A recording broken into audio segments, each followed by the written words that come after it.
Disse o Senhor a meu Senhor: assente-se à minha direita, até que eu ponha os teus inimigos por estrado dos teus pés. O Senhor te enviará de Sião o cetro do seu poder, dizendo: domina entre os teus inimigos. O teu povo se apresentará voluntariamente no dia em que tu manifestares o teu poder, com santos ornamentos, como o orvalho do alvorecer, virão os teus jovens. O Senhor jurou e não voltará atrás. Tu és sacerdote para sempre, segundo a ordem de Melquisedeque. O Senhor jurou à tua direita no dia em que esmagará os reis. Ele julgará entre as nações, enchendo-as de cadáveres, esmagará cabeças por toda a terra. No caminho beberá água na torrente e passará de cabeça erguida. Pode assentar, irmãos.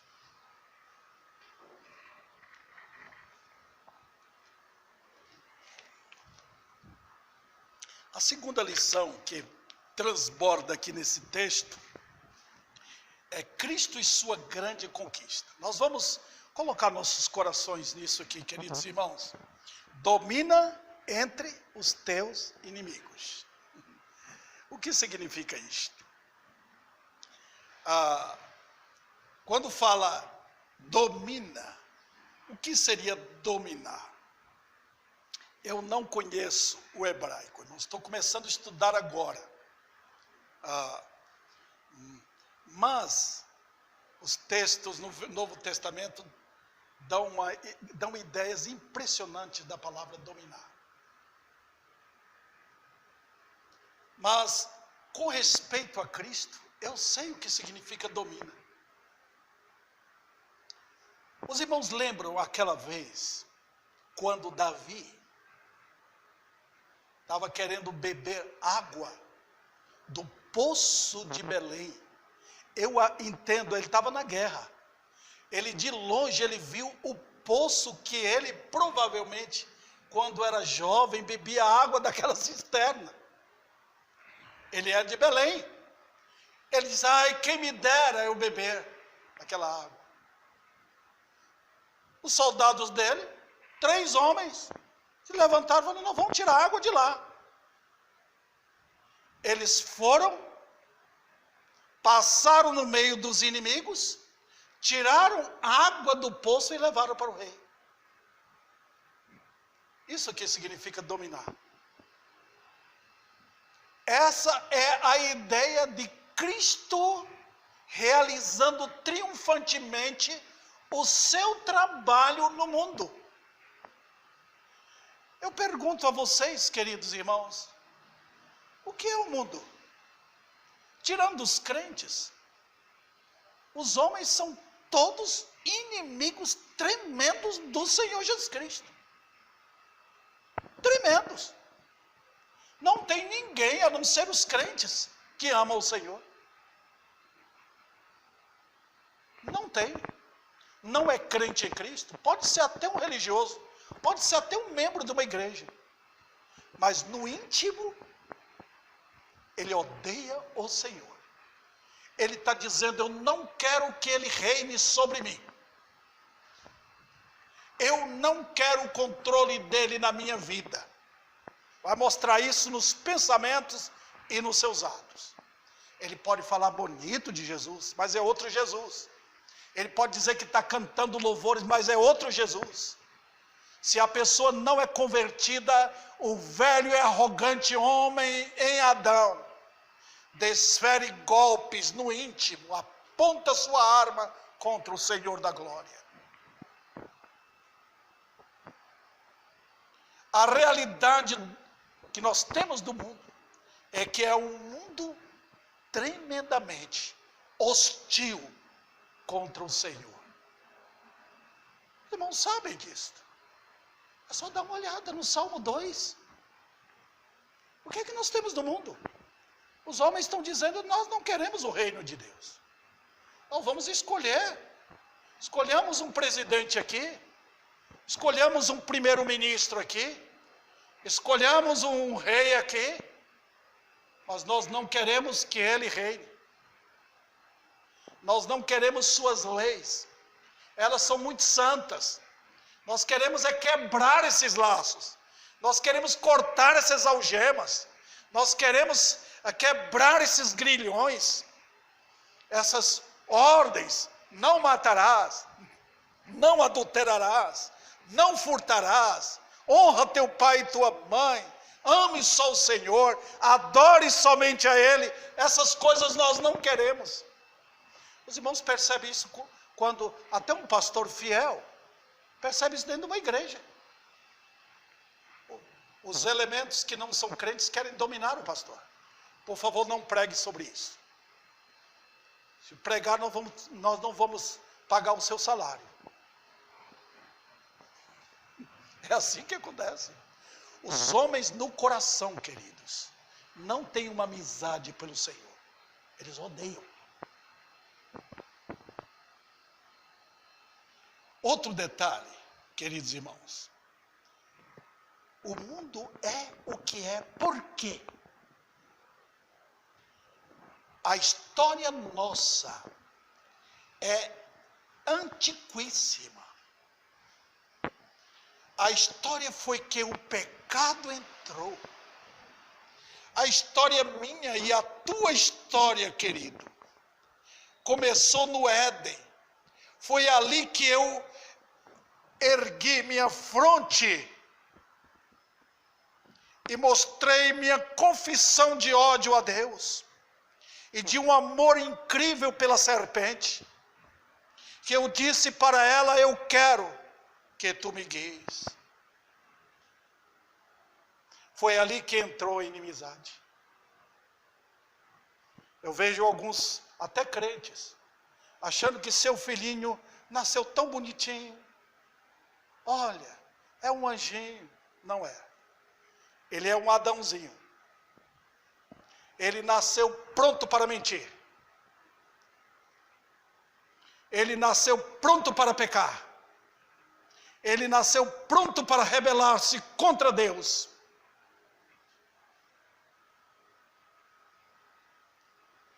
Deus não tem neto. Eu tenho. Ele não. Ele não é vovô. Ele é pai daqueles que ele gera. Os nascidos de novo, que ele chama meus filhos. O restante é tudo chamado filhos da desobediência.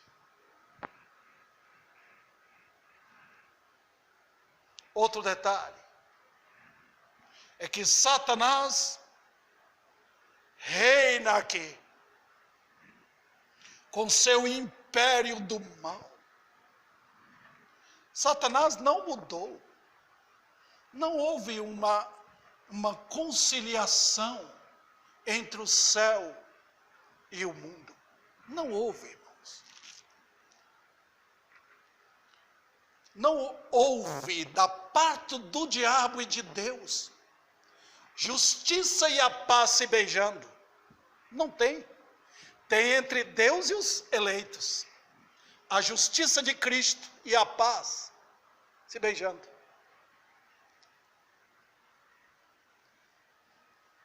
Nós não estamos num lugar onde tudo vai melhorar. Não, querida igreja. Este mundo é terrível. Ande em santidade de vida. Procure agradar só o Senhor da glória. E você ficará sozinho. Até seus parentes não vão gostar de você. Por quê? Porque é o império do mal. O Senhor disse o que para os seus discípulos? No mundo tereis prosperidade? Não. No mundo tereis aflições, choro, tristeza, porque o mundo odeia o Senhor.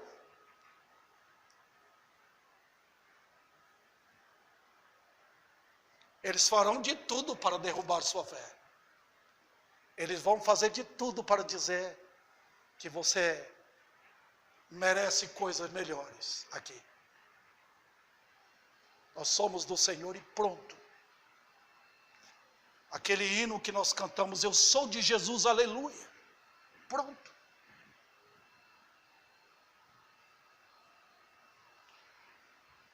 Vamos então examinar um pouquinho o senhorio de Cristo aqui. Veja, ele é o cetro do seu poder e foi enviado para ser Senhor. Esta palavra aqui, disse o Senhor ao meu Senhor. Nota, eu sei que o Espírito de Deus foi o grande repórter, mas aqui é a linguagem de Davi. Davi foi o rei, mas ele disse, eu tenho um Senhor. E disse o Senhor ao meu Senhor. Ele está dizendo, eu sou dele, ele é o meu Senhor. E assim é a igreja com respeito a Jesus Cristo.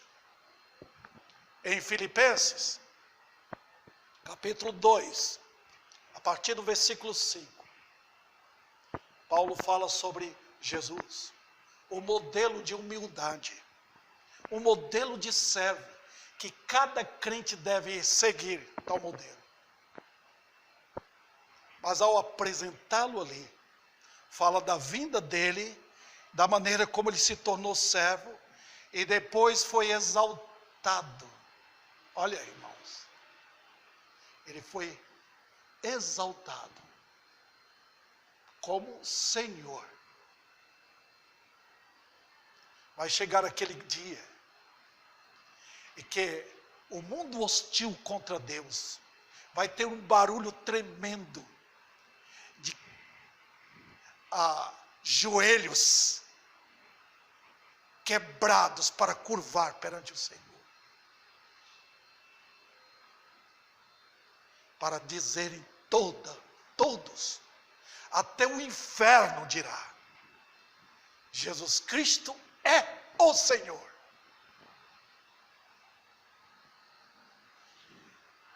Como ele viria e faria o trabalho de conquistar inimigos aqui? Estão vendo o texto? Domine entre os teus inimigos. É uma ordem do Senhor. E quando Deus dá uma ordem, por favor, sai da frente que vai ser cumprido. Como ele faria? Eu apresento aqui, irmãos, 5 maneiras que o nosso Senhor dominaria entre os seus inimigos. Primeiro, ele desarmaria os inimigos de tudo aquilo que representasse poder.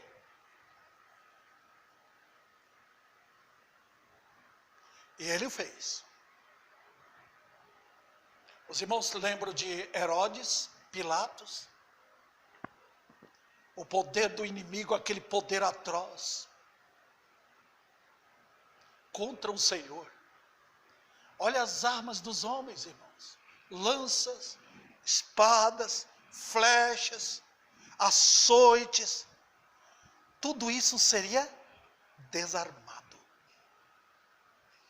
Herodes, Pilatos, os demônios, os hostis inimigos, líderes religiosos de Israel, os soldados romanos, nada disso, irmãos, pôde efetuar alguma coisa contra o Senhor.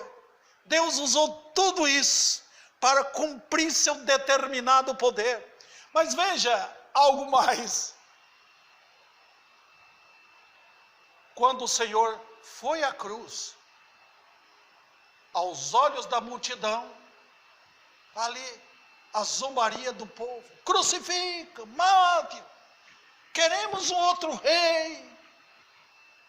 Mas quando ele foi à cruz, que parecia tudo perdido, olha o triunfo da graça, ei-lo ali, com mãos cravadas, mas não foi cravada a sua voz, ele não ficou mudo, ele abriu a boca e salvou um ladrão. Hoje mesmo tu estarás comigo no paraíso. Domina entre os teus inimigos.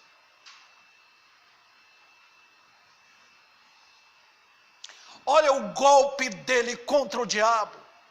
Olha o golpe dele contra o pecado. Olha o golpe dele tremendo contra a morte. Quebrou. De tal maneira que um santo, como Paulo, como você, querido irmão, pode dizer: onde está, ó morte, o teu aguilhão? Onde está?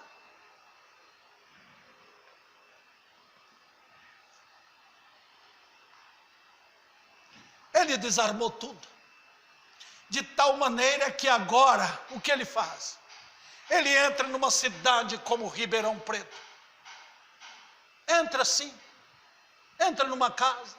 Entra num bar. Entra no lugar dos ricos, no lugar dos pobres. Ele entra no meio de tanta fúria dos inimigos. Ele entra, já desarmou tudo. Ninguém pode contra o poder do Senhor. Na hora dele salvar perdidos. Outro detalhe. Ele dominaria entre os inimigos, utilizando os próprios inimigos nos planos eternos dele. Eu tenho dito que o diabo,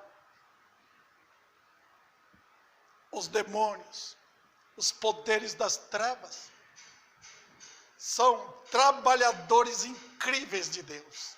Eles trabalham para Deus. Eles lavam os pratos e as panelas na cozinha do Eterno. Eles fazem muito bem.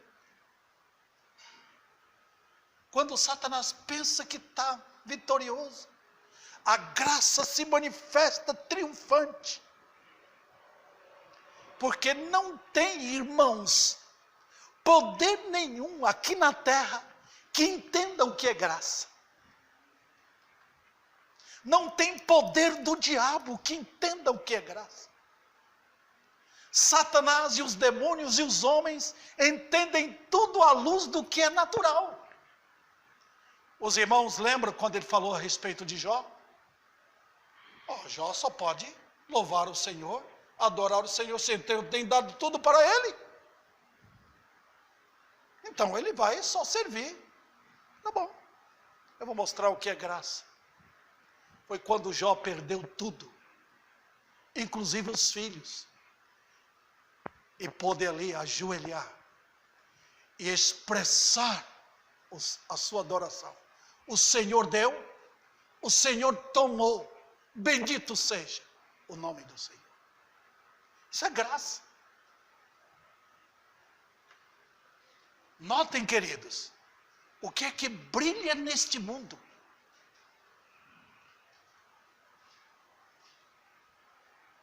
E querida igreja, e mesmo que a igreja sofra, a morte não tem triunfo sobre os santos. Quantos do povo de Deus foram mortos cruelmente? Quantos milhões de crentes a igreja católica não matou? Quantos santos de Deus não foram fulminados com a ira dos comunistas? Mas o Senhor triunfa. Por quê? Olha Estevão, na hora do apedrejamento, quando o mundo ria em ver um santo de Deus sendo quebrado da cabeça aos pés com as pedradas, aquele homem dizia com voz fraca já: Senhor Jesus, recebe meu espírito. Olha o triunfo da graça.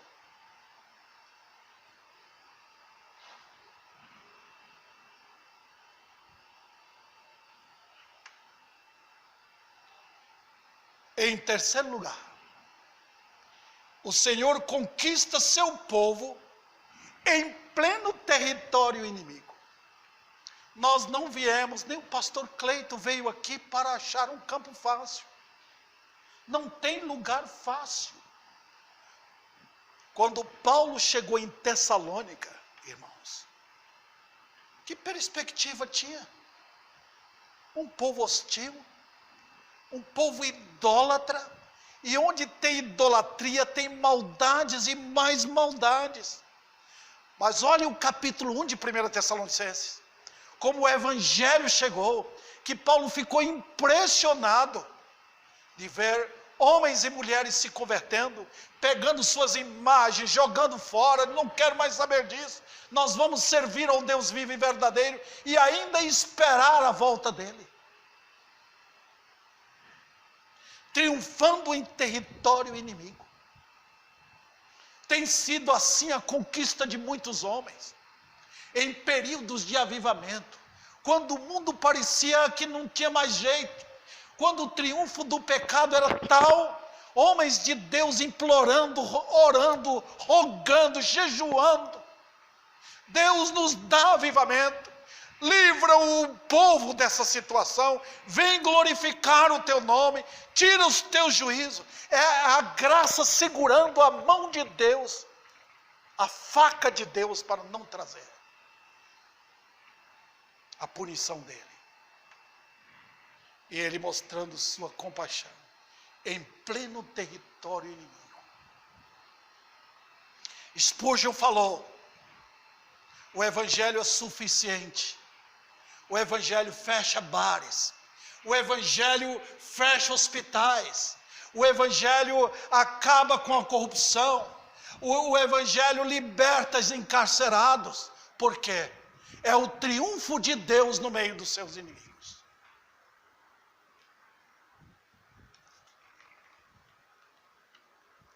Em quarto lugar, ele usa suas conquistas para exibir a glória dele, de Deus, no império das trevas. O alvo de Deus é a glória dele. Pronto! Qualquer evangelho que não imite a glória de Deus, que não faz brilhar essa glória do Senhor, não é evangelho. É apenas humanismo disfarçado. Deus usa suas conquistas para mostrar ao mundo que Ele é Deus. E Ele fará sempre. Se o povo dele fracassa, Ele não fracassa. Deus está exibindo o nome dele. Quando Israel falhou, Ele diz 2 vezes, em 2 passagens, Ezequiel: o meu nome tem sido escandalizado, blasfemado. Eu farei tudo isso por causa do meu santo nome. Mas é a igreja que brilha. A igreja é a cidade edificada sobre o monte. Ninguém consegue apagar.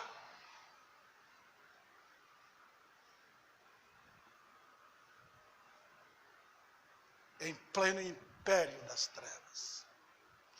Em quinto e último lugar aqui, ele o faz eliminando os inimigos no terreno humano e preparando o palco mundial para a destruição completa da totalidade inimiga.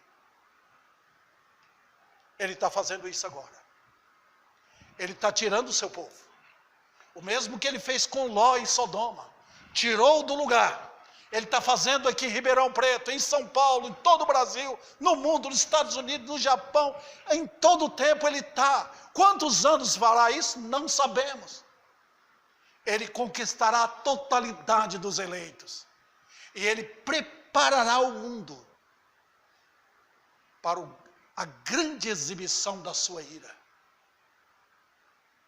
Um dia ele vai deixar o trono de misericórdia e se assentará no trono de juiz. E o mundo vai gemer ante o castigo terrível de Deus. Cristo é o cetro do poder de Deus, que agora domina no meio dos seus inimigos. Vamos para a segunda parte agora.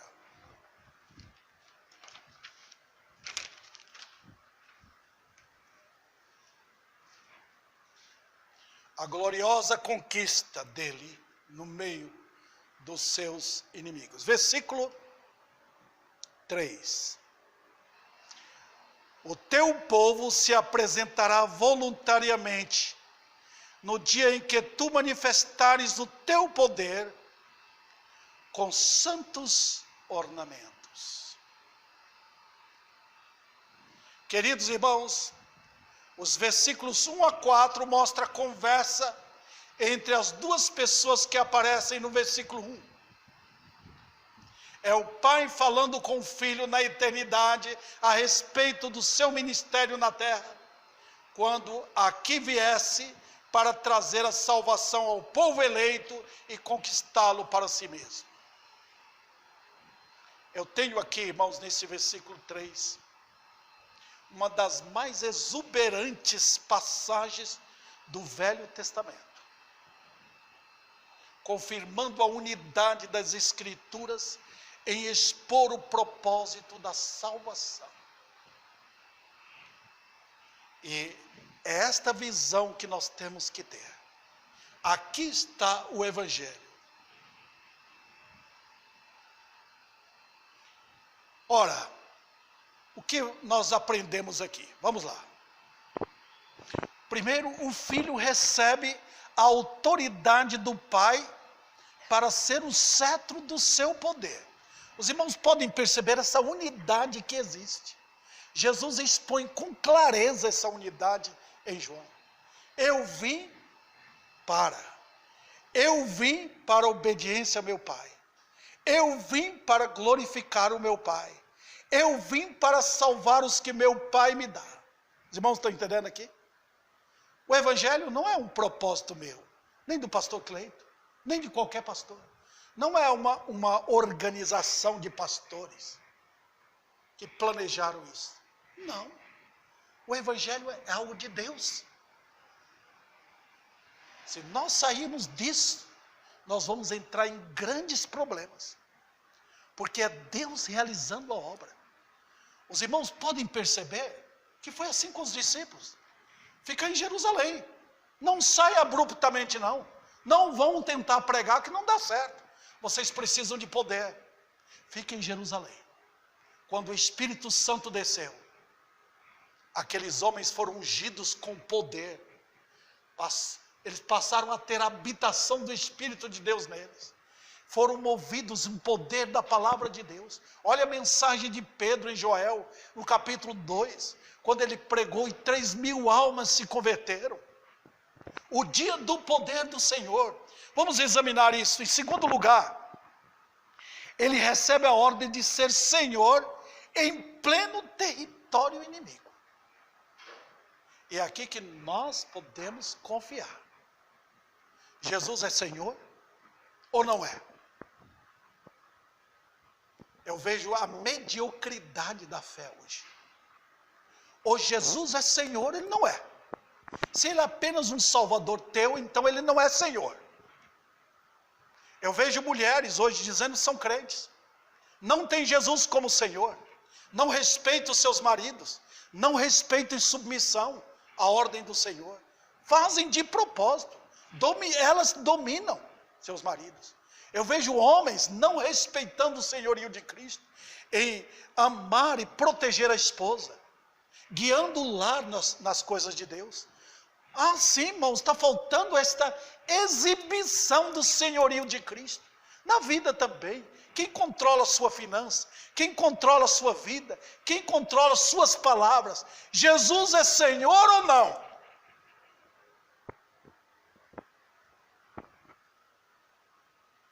Então, queridos, voltando ao texto.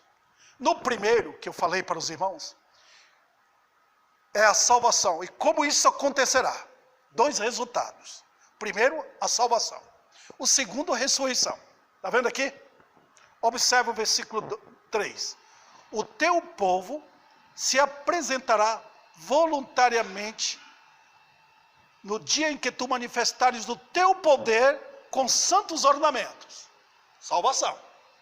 Vamos para a última parte. Como o orvalho do alvorecer, virão os teus jovens. A ressurreição. Nós temos 2 ensinos aqui. Vamos tratar sobre isso posteriormente. A primeira lição que eu quero agora lidar com os irmãos é o seguinte: o povo é escolhido. Eu tenho falado, irmãos, tem sido a minha meta aqui, por onde passar, mostrar a doutrina da eleição. Não para exaltar meramente isto, mas porque o Evangelho trata sobre isto. Cristo veio salvar quem? Ele veio salvar o povo eleito dele. Lutem contra e nós teremos problemas. Ele veio buscar quem? O povo dele.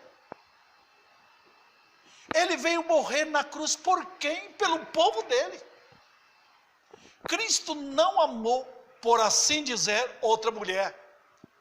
Cristo não é medíocre no exemplo. Cristo amou sua igreja. Ele se entregou por ela. Ele pagou por ela. Esse é o ensino bíblico, queridos irmãos. E é chamado esse povo aqui no texto, o teu povo. Eu poderia gastar tempo aqui para mostrar isso que os irmãos, porque os irmãos já sabem, não vou fazer isso agora. Mas eu posso argumentar um pouco mais. Primeiro, é o povo que ele amou. Deus nunca vai falar com outro povo que ele amou aquele povo. Ele vai falar que ele amou. Eu posso falar para minha esposa, eu te amo. Os irmãos homens aqui podem falar com suas esposas, para elas, eu te amo. Cristo fala com a igreja, eu te amei. Eu já expliquei para os irmãos, porque ele coloca o verbo do passado, porque o amor dele é eterno. Ele está dizendo, sempre vou te amar, isso não vai acabar. Então, querida igreja, olha o que ele diz em Jeremias, com amor eterno eu te amei. Amor eterno. Pronto. E sabe de uma coisa? Você é crente, você pode desfrutar disso tremendamente. Entre em comunhão com o Senhor. Reserva um lugarzinho na tua casa, lá no teu quarto. Pegue a Bíblia e entre naquele momento de indiscutível comunhão com o Senhor. A maior parte dos crentes hoje ficam com medo. Não é para ter medo. O Senhor nunca vai parar de falar. Jailson, eu te amei. Antonino, eu te amei. Rosa, eu te amei. Ele vai falar sempre. Desfrute disto. Aquele que te amou na eternidade, foi Ele que veio morrer por ti. Desfrute disto, dessa linguagem tão gloriosa. Alguém me amou quando eu merecia o castigo eterno. Que é que Ele viu em mim? Nós temos um hino que costumamos cantar aqui. Quão preciosas são as horas na presença do Senhor. Comunhão tão gloriosa com a luz. Os cuidados deste mundo não me poderão mover, pois é Ele o meu abrigo quando o tentador vier. Nós perdemos demais, irmãos. Nós jogamos fora tantas maravilhas porque nós não queremos gastar tempo com o Senhor. Nós não pegamos a Bíblia. Nós não entramos num recinto solitário para ficar com Ele. Então nós perdemos demais. Nós ficamos tão ocupados com a vida que às vezes Ele nos deixa ficar doentes, Ele nos deixa ficar sem poder trabalhar, só para falar conosco: eu te amei. Nós ficamos tão preocupados em pôr o pão de cada dia na mesa, que nós esquecemos que é Ele quem faz isso. Quando você está dormindo, Ele está cuidando de você. Ele que prepara a mesa, Ele que coloca os pratos, Ele que arruma tudo. Quando você está dormindo, você não percebe. Ele quer que você volte para Ele. É assim individualmente que Ele cuida dos eleitos. Crentes, isso é para nós. Isso é para nós desfrutarmos. Isso não é brincadeira. Isso é do Senhor.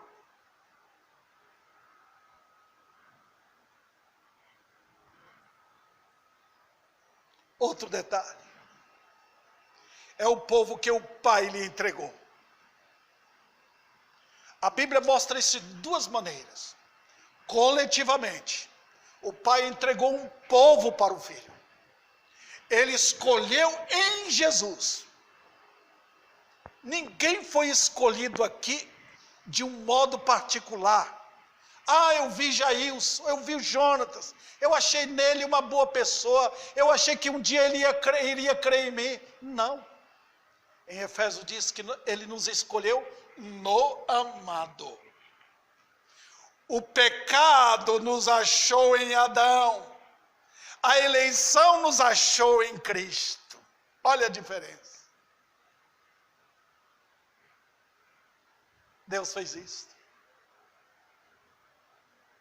Não é um privilégio? Não é maravilhosa essa história? Ele me escolheu. Olhou para mim. Fez o mundo. Criou os céus e a terra. Fez o mar. Fez as árvores. Fez tudo isto. E veio me buscar para contar minha história.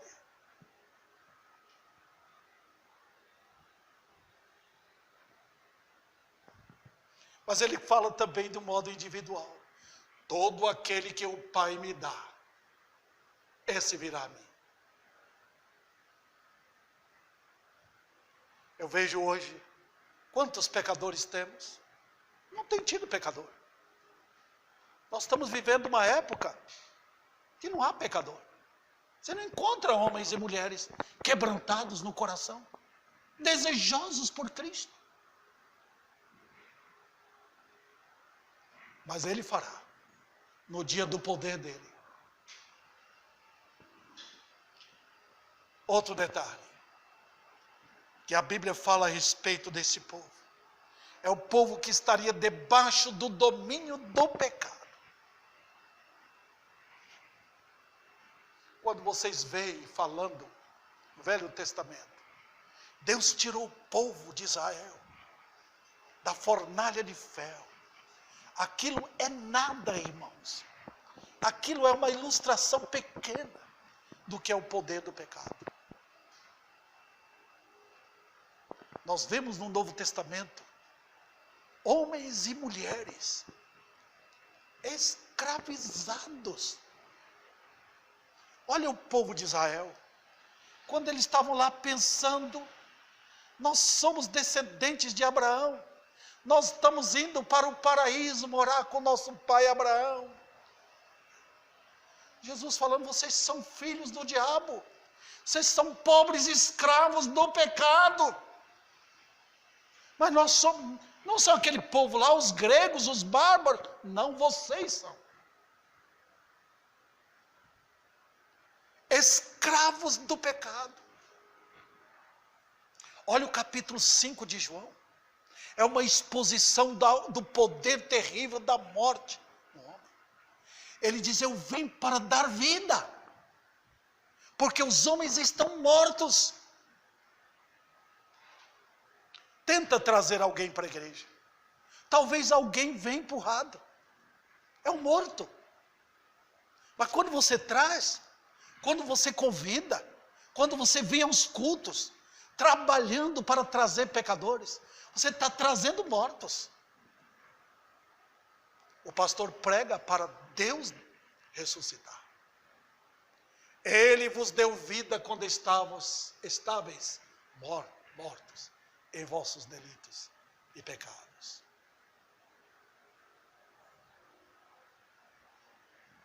Agora vamos para a entrega desse povo. Versículo 3. O teu povo se apresentará voluntariamente no dia do teu poder. Em primeiro lugar, a obra do pecado anularia qualquer possibilidade disto. Ninguém consegue levar pessoas para Cristo. Não tem jeito. Não tem. A obra de Deus é feita de que maneira? Voluntariamente. Querida igreja, como pode um morto vir voluntariamente? Como pode? Como pode alguém lá, amigo daquele irmão, que não quer saber, odeia Jesus Cristo, está morto em seus pecados, como é que ele pode vir voluntariamente para Cristo? Como pode? Nós não ensinamos sobre o fato que o homem no pecado não tem livre-arbítrio. Mas sabe, nós não estamos lidando com o homem, nós estamos lidando com o dia do poder do Senhor. Os irmãos lembram quando Jesus chegou perante o sepulcro de Lázaro? Lázaro fazia 4 dias que estava morto lá, sepultado. O corpo dele já tinha sido destruído pelo poder da morte. Os vermes estavam ainda se alimentando da sua carne. Mas quando Jesus chegou, se pôs a certa distância e disse: Lázaro, sai para fora. Aquele foi o momento do poder do Senhor. O poder não estava em Lázaro, o poder estava na palavra do Senhor. Quando ele ordenou, venha, então Lázaro saiu. Olha o poder de ressurreição que tem na palavra do Senhor. Eu vim para dar vida aos mortos. Quem tem um filho tem vida. Então quando ele chega e ele fala, os mortos saem.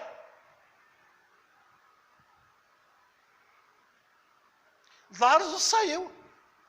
Lázaro não foi correndo para os braços de suas irmãs para abraçá-las. Ele veio diretamente para o Senhor. Olha o resultado incrível do trabalho da graça. Ele tinha em sua boca ainda preso aquilo que impedia dele falar. Aquelas coisas que põe nas mãos, tudo. Está vendo? Ele veio em direção ao Senhor. É assim que a obra da graça o faz. Voluntariamente. O que é isso, irmãos? A obra da salvação conquistaria tal feito. Entraria a misericórdia para dar essa condição. Como assim? O poder da palavra, o poder da graça, quebra os poderes da morte. Anula o poder da língua no pecado. O domínio do pecado nos olhos é quebrado. O poder do pecado nos ouvidos é quebrado também. O poder que domina as mãos é quebrado. Os grilhões que prendem os pés do homem são quebrados. Todo ser do homem é renovado e endireitado para ir diretamente a Cristo. Os irmãos podem perceber que quando a salvação é falsa, a pessoa não vai a Cristo. Ela ainda está morta. Você vai ter que controlar aquela pessoa. Você vai ter que manipular, você vai ter que mexer, fazer os braços funcionar, fazer os olhos enxergar. Mas quando vai a Cristo, tudo passa a funcionar. É o poder da graça atuando entre os mortos.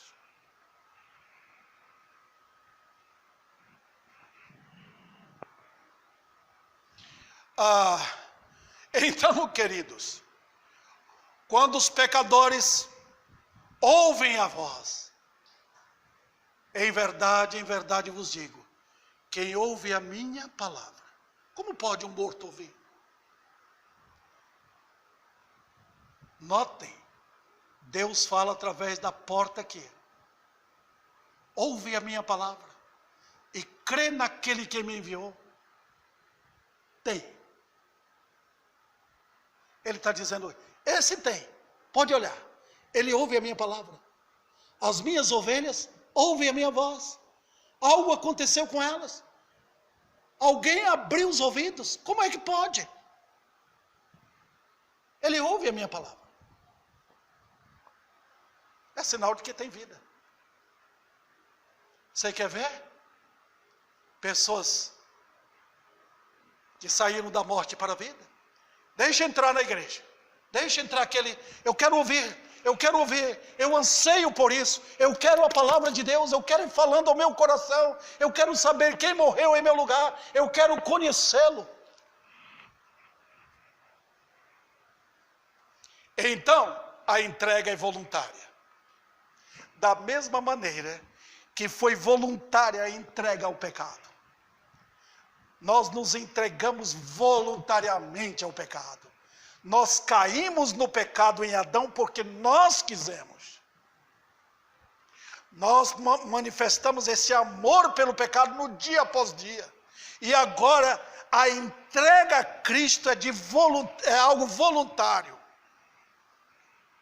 É o livre-arbítrio da graça. É Deus manifestando ao mundo um novo homem em Jesus. Ninguém vem a Cristo forçado. Eles vêm a Cristo com coração transbordante de alegria e prazer.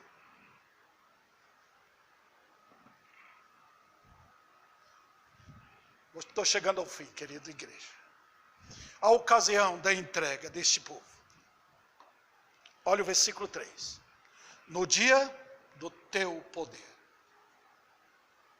É o dia triunfal da conquista dele. E quando eu for levantado, atrairei todos a mim. Foi o que o Senhor Jesus Cristo disse em João 12:32. Que coisa maravilhosa. Quando eu for levantado da terra, atrairei todos a mim. Eu não estou pregando um evangelho que talvez vai dar certo. Eu estou pregando algo que vai dar certo. Nós não estamos pregando para ver se algo vai acontecer. Não. O meu Senhor foi exaltado, glorificado. Eu quero que Ele me enche do seu poder. Assim é o pastor Maciel também. Ele quer que Deus o enche do seu poder. Para que quando Ele pregar, as almas sejam atraídas para Jesus. Nós não atraímos ninguém para nós. Nós não atraímos ninguém para meramente ser membro de uma igreja. O alvo é Cristo fazendo. É o dia quando individualmente pecadores vêm a Cristo pelo chamado dele. O dia da atuação da palavra. O dia em que Deus manifestar sua misericórdia. O dia que ele entra em Ribeirão Preto. O dia que ele mostra o seu notável poder. O dia em que ele vai manifestar-se por meio da palavra e do Espírito, aquele que foi enviado a falar. E para encerrar, a marca distintiva do povo de Deus. Olha o versículo 3. Com santos ornamentos. Incrível. Deus deu essa marca que mostra quem é o povo dele. Quem é o crente? Querida igreja, eu me lembro de Martin Lloyd Jones, ele diz que a maior tristeza no mundo atual, naqueles dias, faz tempo que ele já partiu, ele disse que a igreja não tem sido uma igreja santa. Nós vemos isso hoje em nossos dias. A maior parte daqueles que se dizem crentes não se separa do mundo. Nós vemos a maior parte dos crentes hoje envolvida com o mundo. Quando Deus diz separai-vos, separai-vos deles. Nós não queremos isto. Mas notem, irmãos, quando a pessoa se converte, ela vem com santos ornamentos. Não está tratando aqui de roupa. Não está tratando de cabelo. Não está tratando de nada de indumentária. Nada daquilo que é aparência. O que é isso? Deus deu essa marca que mostra exatamente quem é o povo dele. Eles receberam uma nova natureza, mediante um novo nascimento. Nasceram de novo, nasceram em Cristo, receberam a natureza de Deus. E assim, se alguém está em Cristo, é nova criatura. Quais são esses ornamentos? Vamos examinar. Eles têm justiça. Eles foram adornados com a justiça de Cristo. Os irmãos podem perceber que Deus utiliza uma linguagem simbólica para falar sobre isso. Santos ornamentos, em primeiro lugar, mostram as vestes brancas. Linguagem figurativa, irmãos. Vestes brancas. Até os santos que morreram, eles estão lá nos céus e são vistos com vestes brancas. Os irmãos podem perceber também quando Elias e Moisés apareceram após a morte de Cristo. 2 jovens com vestes brancas, representando o quê?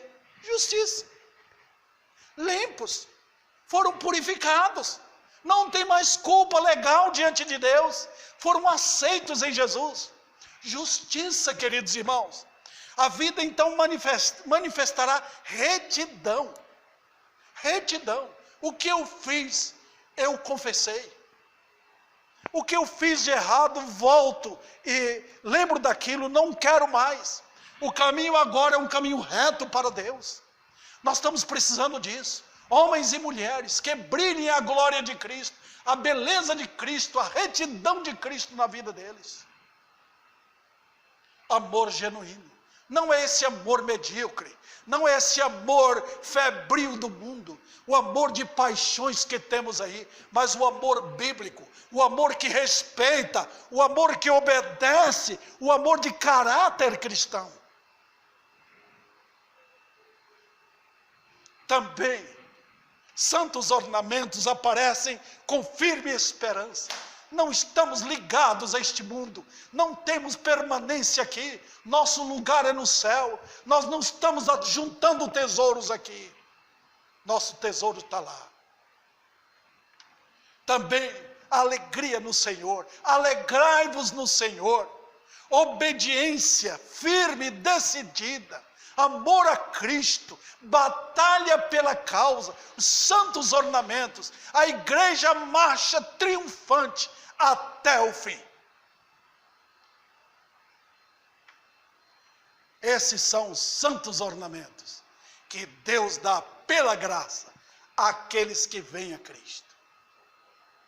Ó, que o Senhor tome as nossas vidas, para que entendamos isto. Natal é o quê? Cristo veio, nasceu, foi à cruz, morreu em meu lugar, para que eu pudesse desfrutar da vida que há nele. Vamos ficar em pé.